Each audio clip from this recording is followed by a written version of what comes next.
Assalamualaikum warahmatullahi wabarakatuh. Selamat pagi Bapak Guru dan teman-teman lainnya yang berbahagia. Pertama-tama marilah kita panjatkan puji syukur kepada Allah Subhanahu wa taala karena telah memberikan rahmat, kesehatan dan keselamatan sehingga kita dapat berkumpul bersama. Adapun topik yang akan kami bahas adalah analisis rencana pelaksanaan pembelajaran.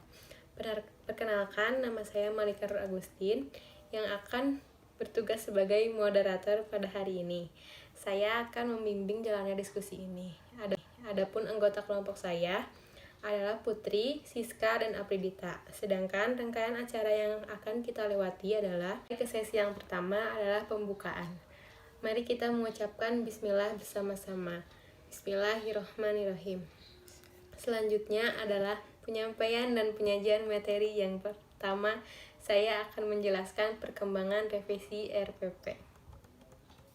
Yang pertama adalah perkembangan revisi RPP.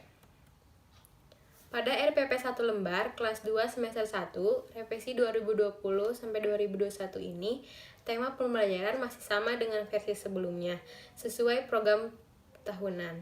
Program semester dan silabus terdapat beberapa perbedaan yang cukup signifikan pada buku guru dan buku siswa antara cetakan pertama dan kedua.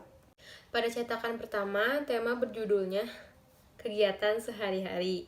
Pada cetakan kedua, tema berjudul Tugasku Sehari-hari. Pada cetakan pertama isi dari tema 3 secara keseluruhan menunjukkan perilaku kedisiplinan penyajian pengetahuan faktual dalam bahasa yang jelas, sistematis, sedangkan pada cetakan kedua tema menemukan kosakata berkaitan dengan lingkungan geografis di rumah atau sehari-hari. Selanjutnya, saya persilakan untuk Putri membacakan materi yang kedua. Nama saya Putri Nabila. Saya akan menjelaskan tentang penilaian sikap. Penilaian sikap pada cetakan ke-1, teknik dan instrumen penilaian sikap menunjukkan perilaku jujur, disiplin, tanggung jawab, santun, peduli, dan percaya diri dalam berinteraksi dengan keluarga, teman, guru, dan tetangganya. Sedangkan pada cetakan kedua, teknik dan instrumen penilaian sikapnya terdiri dari 2, yaitu sikap spiritual dan sikap sosial. Pada sikap spiritual, ranah yang diteliti yaitu ketaatan beribadah, perilaku bersyukur, kebiasaan berdoa, dan toleransi. Sedangkan pada sikap sosial yaitu jujur, disiplin, tanggung jawab, santun, peduli, dan percaya diri. Selanjutnya, saya persilakan untuk Siska membacakan materi yang ketiga. Bismillahirrahmanirrahim. Assalamualaikum warahmatullahi wabarakatuh. Terima kasih kepada moderator. Selanjutnya saya akan menjelaskan mengenai penilaian pengetahuan.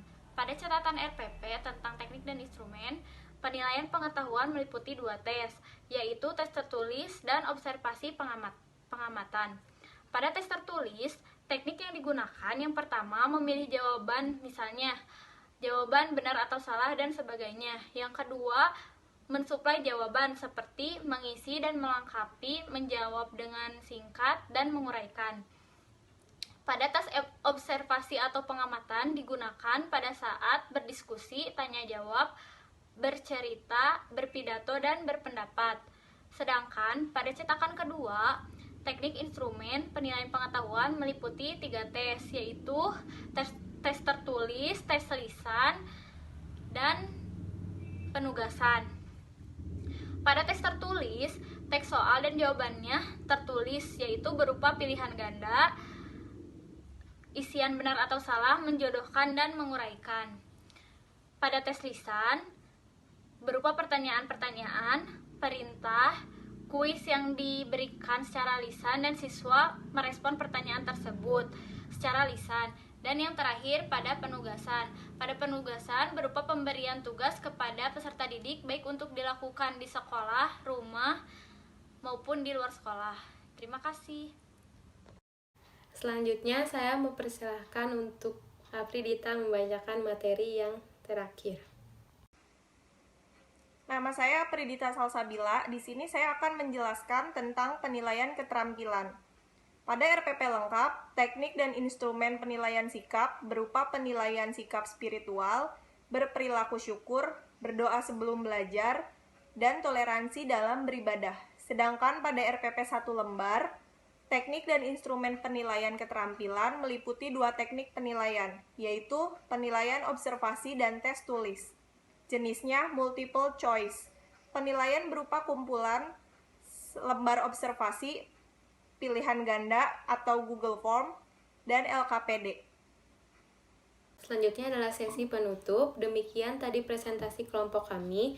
Mari kita mengucapkan alhamdulillah. Saya sebagai moderator mohon maaf atas kekurangannya dan terima kasih untuk perhatiannya. Wassalamualaikum warahmatullahi wabarakatuh.